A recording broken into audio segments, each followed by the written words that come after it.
नमस्ते दोस्तों, मैं डॉक्टर राकेश प्रसाद आज आपको दोबारा से अपने लेक्चर के माध्यम से समझाने के लिए आया हूँ कि ब्रह्मांड की उत्पत्ति कैसे हुई। दोस्तों, जैसे आप देख रहे हैं कि मैंने अपने पीछे व्हाइट बोर्ड में पूरा इसके माध्यम से समझाने का प्रयास किया है कि ब्रह्मांड की उत्पत्ति कैसे हुई है। इस वीडियो में आगे जाने से पहले मैं आपसे माफ़ी चाहूँगा कि मेरी जो पिछले वीडियो थी उसमें मुझसे दो गलतियाँ हुई थी, दो त्रुटियाँ हुई थी, जिसमें मैंने अपने ब्लैक बोर्ड को एक तो वाइट बोर्ड बोला था और दूसरा मैंने हिमालय की ऊंचाई के बारे में बताया था कि हिमालय की ऊंचाई 8,848 मीटर है, जो कि गलत था। मैं उसके लिए माफ़ी चाहता हूँ। मेरा जो अभिप्राय था बोलने का, मैं बताना चाह रहा था कि एवरेस्ट की ऊंचाई है 8,850 मीटर, जो कि मुझसे गलती से हो गया था। परंतु इस वीडियो में मैं आपको ब्रह्मांड की उत्पत्ति के बारे में बताना चाहता हूँ। आशा करते हैं आपको ये वीडियो पसंद आएगी। और मैं आपको शुरू करने से पहले एक बार और बता दूं कि ये जो मेरी वीडियो है ब्रह्मांड की उत्पत्ति के से संबंधित, इस वीडियो को मैंने दो खंडों में विभाजित किया है, जिसमें पहले खंड को मैं क्लासिकल थ्योरी यानी कि जो पारंपरिक जो मान्यताएं हैं कि ब्रह्मांड की उत्पत्ति कैसे हुई, इसके विषय में हम चर्चा करेंगे। और दूसरे खंड में हम वैज्ञानिक और साइंटिफिक थ्योरीज के बारे में बात करेंगे। चलो दोस्तों शुरू करते हैं। जैसे कि आप देख रहे हैं कि मैंने यहाँ पे ब्रह्मांड की उत्पत्ति के बारे में बताया है कि ब्रह्मांड की उत्पत्ति या सृष्टि की उत्पत्ति कैसे हुई। दोस्तों, यदि हम देखें तो सृष्टि की उत्पत्ति एक ऐसा प्रश्न है या ब्रह्मांड की उत्पत्ति एक ऐसा प्रश्न है जिसकी खोज में कई सारी प्राचीन सभ्यताएं जिसकी खोज में लगी रही और विभिन्न समाजों ने भी इसको अपनी अपनी तरह से परिभाषित करने का प्रयास किया। परंतु सृष्टि और ब्रह्मांड की उत्पत्ति के विषय में जानना एक बहुत ही कठिन प्रश्न है, जिसके बारे में अगर मैं एक भूगोल वेता हूँ तो मैं आपको बताऊंगा कि भौतिक शास्त्री यानी कि अंतरिक्ष विज्ञानी या भौतिक शास्त्री या फिर एस्ट्रोनॉमर यानी कि खगोल शास्त्री ही इस विषय में ज़्यादा आपको गहराई से बता सकेंगे। एक भूगोल का शिक्षक होने के नाते मैं चाहूँगा कि आपको ज़्यादा से ज़्यादा इस विषय में जानकारी देने का प्रयास करूँगा। फिर भी आपको, जैसे मैंने बताया, आपको एस्ट्रोनॉमी और खगोल विज्ञान या फिर आपको कॉस्मोलॉजी की तरफ भी ब्रह्मांड की उत्पत्ति को समझने के लिए देखना पड़ेगा। तो देखिए दोस्तों, आप जैसे देख पा रहे हैं, मैंने अपने इस लेक्चर को 3 खंडों में विभाजित किया है। पहले खंड में मैं आपको बताने वाला हूँ कि ब्रह्मांड की परिभाषा क्या होती है, यहाँ पे आप देख सकते हैं। दूसरा मैंने टॉपिक में बता रहा हूँ आपको खगोल शास्त्र और अंतरिक्ष विज्ञान में क्या अंतर है। तीसरे में मैं आपको बताऊंगा कि ब्रह्मांड की उत्पत्ति के विभिन्न अवधारणाएं व सिद्धांत क्या कौन कौन से हैं। दोस्तों, जब हम पृथ्वी की उत्पत्ति या सृष्टि की उत्पत्ति की विभिन्न अवधारणाएं और मान्यताओं को जानने का प्रयास करते हैं, तो इसके अंतर्गत हम अलग अलग प्रकार की मान्यताओं का अध्ययन करते हैं। यहाँ पे मैं मूल रूप से 5 प्रकार की मान्यताओं के बारे में चर्चा करने वाला हूँ और मैं बताने वाला हूँ कि 5 अलग अलग सिद्धांतों के माध्यम से या अवधारणाओं के माध्यम से हम ब्रह्मांड की उत्पत्ति को कैसे समझ सकते हैं। देखिए, सबसे पहला जो ब्रह्मांड की उत्पत्ति या सृष्टि की उत्पत्ति के बारे में हमें प्रमाण मिलता है या उसकी व्याख्या करने के बारे में हमें प्रमाण मिलता है कि किस ग्रंथ में इसके बारे में व्याख्या की गई, तो वह है हमारा वैदिक काल। तो सबसे पहले हम इसमें करेंगे अध्ययन वैदिक काल का। फिर उसके बाद मैंने अपने लेक्चर को और इंटरेस्टिंग बनाने के लिए इसमें एक रीजनल पर्सपेक्टिव भी जोड़ दिया है, यानी कि प्रादेशिक व्यू भी जोड़ दिया है, जिसके अंतर्गत मैं हिमालय पर्वत के गढ़वाल हिमालय क्षेत्र में शिल्पकार जागरियों के माध्यम से सुनाई जाने वाली निरंकार देवता की कथाओं के में सृष्टि की उत्पत्ति कैसे हुई है उसके बारे में चर्चा करूंगा। तीसरे में मैं यूनानी दार्शनिकों के बारे में बताऊंगा कि उन्होंने ब्रह्मांड को कैसे समझा और ब्रह्मांड को बताया कैसे कि ब्रह्मांड है क्या और किस प्रकार से काम करता है। तीसरे खंड के बाद जब हम चौथे मान्यता या सिद्धांत में जाएंगे, तो ये जैसे कि आप देख पा रहे हैं बोर्ड में, हम बात करेंगे पांचवें सिद्धांत की और चौथे सिद्धांत की और पांचवें सिद्धांत की। तो चौथे सिद्धांत में हम बात करेंगे स्थायी अवस्था सिद्धांत यानी कि स्टेडी स्टेट थ्योरी, और पांचवें में हम बात करेंगे बिग बैंग थ्योरी की। दोस्तों, जैसे कि आप इस व्हाइट बोर्ड में देख पा रहे हैं कि सिद्धांत नंबर 4 और सिद्धांत नंबर 5 ये दोनों ही अति वैज्ञानिक सिद्धांत हैं। तो इनको मैं अपने दूसरे लेक्चर में समझाने का प्रयास करूंगा। इसलिए मैं आपसे निवेदन करूंगा कि आप इस इस ब्रह्मांड की उत्पत्ति के पहले खंड को तो जरूर देखें व दूसरे खंड को भी जरूर देखें। और मैं आपको सबसे अच्छी बात ये बताना चाहूँगा कि इस खंड के माध्यम से मैं पूरी एक श्रृंखला शुरू कर रहा हूँ कि आप लोग अपने खगोल शास्त्र को, ब्रह्मांड को समझ पाएँ। तो मेरे लेक्चर में मैं आपको समझाने का प्रयास करूँगा। आपने मेरे पिछले वीडियो भी देखी होगी जिसमें मैंने चंद्र ग्रहण और सूर्य ग्रहण के बारे में बताया था। तो इस लेक्चर में मैं पांचों मान्यताओं को अध्ययन मैं आपको डिटेल से बताऊंगा, परंतु इस लेक्चर में अभी हम बात करेंगे केवल पहली 3 मान्यताओं की। तो चलो सबसे पहले शुरू करते हैं, ब्रह्मांड की परिभाषा क्या है। देखिए दोस्तों, ब्रह्मांड एक खुला स्थान है जिसकी कोई सीमाएं नहीं है। इसकी लंबाई, चौड़ाई, ऊंचाई और गहराई अनंत है। पृथ्वी के चारों ओर अनंत सीमा में फैला है। देखिए, जैसे कि आपको पता चल रहा है कि ब्रह्मांड की कोई सीमा नहीं है, इसकी लंबाई, चौड़ाई और गहराई भी अनंत है। अनंत यानी कि यदि हम दूसरे शब्दों में समझने का इसको प्रयास करें या सरल शब्दों में समझने का प्रयास करें तो ब्रह्मांड क्या है। तो ब्रह्मांड क्या है, ये है बृहद पर्यावरण को ब्रह्मांड कहते हैं। यानी कि क्या है, यहाँ पे देख सकते हैं हमारे चारों ओर ब्रह्मांड जो है, हमारे चारों ओर के पर्यावरण को, जिसकी कोई सीमा नहीं है, उसको ही हम ब्रह्मांड कहते हैं। ब्रह्मांड यानी कि एक ऐसा खुला स्थान जिसकी कोई सीमा ना हो और उसकी गहराई, ऊंचाई, चौड़ाई के बारे में हमें कोई ज्ञान ना हो, ब्रह्मांड कहते हैं। सरल शब्दों में ब्रह्मांडिक अध्ययन या खगोल अध्ययन के ब्रह्मांड को कुछ लोग यूं भी बोल देते हैं कि ब्रह्मांड पृथ्वी के सौरमंडल, ग्रह, आकाशगंगा, निहारिकाओं और अन्य आकाश पिंडों का संयुक्त रूप ही ब्रह्मांड है। तो ब्रह्मांड की परिभाषा से आप समझ रहे होंगे कि ये कितना व्यापक है और कितना बड़ा है। चलो दोस्तों, अब सेकंड खंड में जाते हैं, खगोल शास्त्र और एस्ट्रोनॉमी।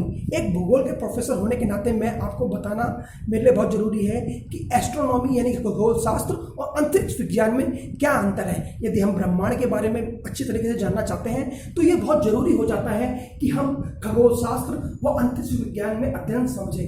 देखिए दोस्तों, खगोल शास्त्र को इंग्लिश में एस्ट्रोनॉमी बोलते हैं, जबकि अंतरिक्ष विज्ञान को इंग्लिश में कॉस्मोलॉजी बोला जाता है। खगोल शास्त्र क्या है? खगोल शास्त्र वह प्राकृतिक विज्ञान है जो आकाशीय पिंडों यानी कि सेलेस्टियल बॉडीज का व ऐसी घटनाओं का जो पृथ्वी के वायुमंडल से बाहर घटित होती है का अध्ययन है। जबकि जबकि कॉस्मोलॉजी जो है ब्रह्मांड की प्रवृत्ति का समग्र अध्ययन है, जो कि ब्रह्मांड की उत्पत्ति, संरचना व विस्तार के बारे में जानता है। यानी कि इस परिभाषा से स्पष्ट है कि खगोल शास्त्र जिस प्रकार से आकाशीय पिंडों यानी कि सेलेस्टियल बॉडीज के बारे में अध्ययन करता है, सूर्य, चंद्रमा और विभिन्न उपग्रहों के बारे में, निहारिकाओं के बारे में, उनके माप, परिमाप, पृथ्वी से दूरी, उनकी सापेक्ष और निरपेक्ष स्थिति के बारे में जानने का प्रयास करता है। जबकि कॉस्मोलॉजी यानी कि अंतरिक्ष विज्ञान, जो कि एक मूल विज्ञान है, जो कि ब्रह्मांड को एक समग्र इकाई मान के यानी कि एक पूरी इकाई मान के अध्ययन करता है और ब्रह्मांड की उत्पत्ति के बारे में सिद्धांत प्रतिपादित करता है, उसकी संरचना के बारे में जानने का प्रयास करता है तथा ब्रह्मांड के विस्तार के जानने के बारे में प्रयास करता है। और इसी क्रम में जो है अंतरिक्ष विज्ञान व्यापक सिद्धांत देता है।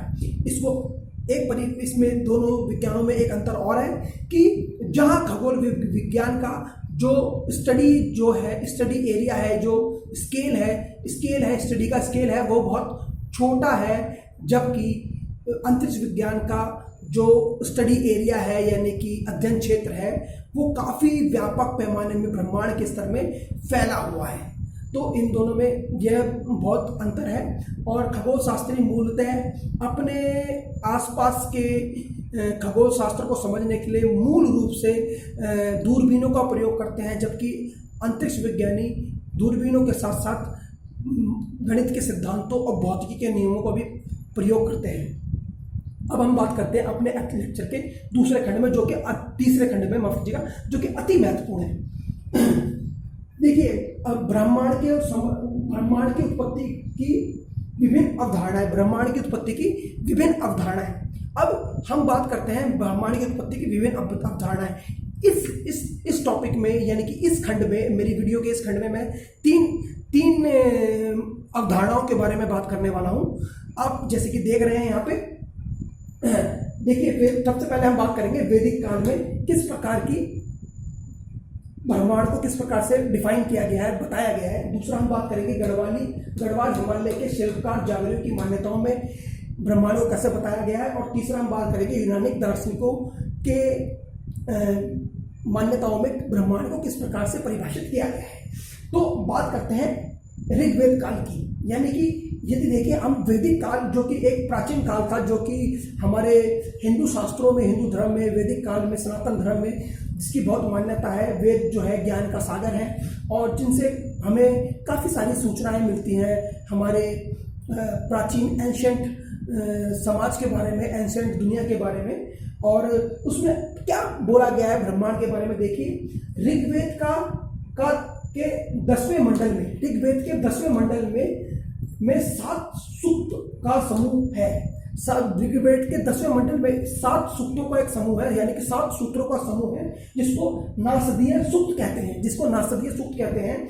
कई विद्वानों के अनुसार, बड़े बड़े विद्वानों के अनुसार, इन्होंने इस सूक्त को, नासदीय सूक्त को सृष्टि का रचना गीत भी बोला गया है। ये सृष्टि का रचना गीत है। यह नासदीय सूत्र जो है पृथ्वी में ब्रह्मांड की उत्पत्ति के विषय में हमें बहुत कुछ समझाता है। और मेरे अनुसार ये नासदीय सूत्र है, यह बताता है कि किस प्रकार से ब्रह्मांड जो है चक्रीय प्रवृत्ति के माध्यम से इस दुनिया ये अपने अस्तित्व को बनाता है और ख़त्म करता है और दोबारा से शून्य में परिवर्तित हो जाता है। तो ये देखिए नासदीय सूत्र के बारे में हमारे प्रथम प्रधानमंत्री जी श्री नेहरू जी ने भी अपनी पुस्तक डिस्कवरी ऑफ इंडिया में इस सूक्त के बारे में लिखा था। और उनकी जो डिस्कवरी ऑफ इंडिया है, इसके ऊपर आधारित एक कार्यक्रम भी बना था जिसका नाम था भारत एक खोज। जब ये भारत एक खोज जो ये धारावाहिक बना था दूरदर्शन का, तो उस समय भी उसका जो शीर्षक गीत था, जो भारत एक जो धारावाहिक था, उसका जो शीर्षक गीत था, उसमें ही इस नासदीय सूक्त के बारे में कि जो पहला जो सूक्त है उसको बारे में भी उच्चारण किया गया था। हालांकि संस्कृत में इस सूक्त का उच्चारण करना बड़ा ही कठिन है दोस्तों, परंतु हम उसका हिंदी में थोड़ा बहुत समझ सकते हैं। तो जो धारावाहिक शुरू हुआ था उसमें कुछ इस प्रकार से सूक्त बोला जाता था कि सृष्टि से पहले सत्य नहीं था, असत्य भी नहीं था, अंतरिक्ष भी नहीं था। सृष्टि से पहले सत्य नहीं था, असत्य नहीं था, अंतरिक्ष भी नहीं था। छिपा था कहाँ, किसको पता था। तो कुछ इस प्रकार से ये जो धारावाहिक था भारत एक खोज, उसमें इस नासदीय सूत्र का प्रयोग किया गया था। और जो कि बताता है कि जो ब्रह्मांड है, जो कि एक चक्रीय प्रवृत्ति रखता है, उस चक्रीय प्रवृत्ति में पहले तो 2 शब्द बहुत इंपॉर्टेंट है। एक है प्रलय और दूसरा शब्द है सृष्टि सर्जन और प्रलय। 2 शब्द ऐसे हैं जो कि नासदीय सूत्र को की चक्रीय प्रवृत्ति के बारे में हमको बहुत कुछ समझाते हैं। प्रलय और सृष्टि सर्जन के मध्य के समय को ही कल्प बोला गया है। और इसी सूत्र के माध्यम से हमें पता चलता है कि हमारा जो ब्रह्मांड है कई सदियों से, कई कल्पों से यही प्रलय और सृष्टि सर्जन के प्रक्रिया के माध्यम से गुजर के हमारे जीवन को नया रूप देता रहा है। जीवन खत्म भी होता रहा है, सृष्टि की उत्पत्ति भी होती रही है। दोस्तों, हमको सम्मान करना चाहिए हमारे इस वैदिक ज्ञान का, क्योंकि ये जो वैदिक ज्ञान था लगभग 5000 साल पहले लिखा गया था। और उस समय जो मुनियों ने इस चीज़ को सोच के लिखा, ये बहुत अपने समय की एक बहुत बड़ी कल्पना थी। इसमें यह भी बोला गया है, नासदीय सूत्र में इतना तक बोला गया है कि उस समय तो भगवान भी नहीं थे जब ब्रह्मांड की उत्पत्ति नहीं हुई थी, तो भगवान भी ब्रह्मांड की उत्पत्ति के बाद ही आए। तो कुछ इस प्रकार से ये सूत्र था। चलो अब बात करते हैं दूसरा व्यू जो है ब्रह्मांड की उत्पत्ति को जानने के लिए दूसरे व्यू के बारे में, कि दूसरा व्यू क्या है, दूसरा विचार क्या कहता है। दोस्तों, मैंने अपने लेक्चर को, जैसे मैंने पहले बताया, ज़्यादा इंटरेस्टिंग बनाने के लिए इसके अंदर प्रादेशिक पर्सपेक्टिव भी जोड़ दिया है, प्रादेशिक व्यू भी जोड़ दिया है, ऐसे समाज का व्यू जोड़ दिया है जिनकी कथाएं काफ़ी मध्यकाल से और प्राचीन काल से सुनी जाती हैं।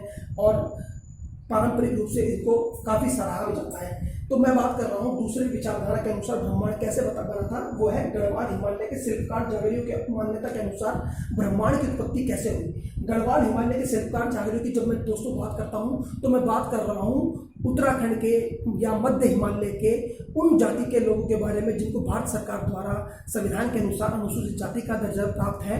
और ये जो जाति है, यह जातियों में जो सृष्टि की उत्पत्ति के जो गीत हैं वो कुछ इस प्रकार से गाए जाते हैं कि इसके अंदर ये बताया गया है कि जो सृष्टि की उत्पत्ति है एक अंडे से हुई है। सृष्टि की उत्पत्ति जो है अंडे से हुई है।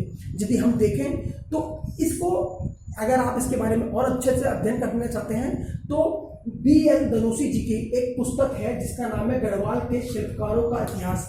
इस किताब में सृष्टि की उत्पत्ति में के बारे में भी लिखा है और बताया गया है कि शिल्पकार जागरियों के अनुसार क्या मान्यता है कि सृष्टि की उत्पत्ति कैसे हुई।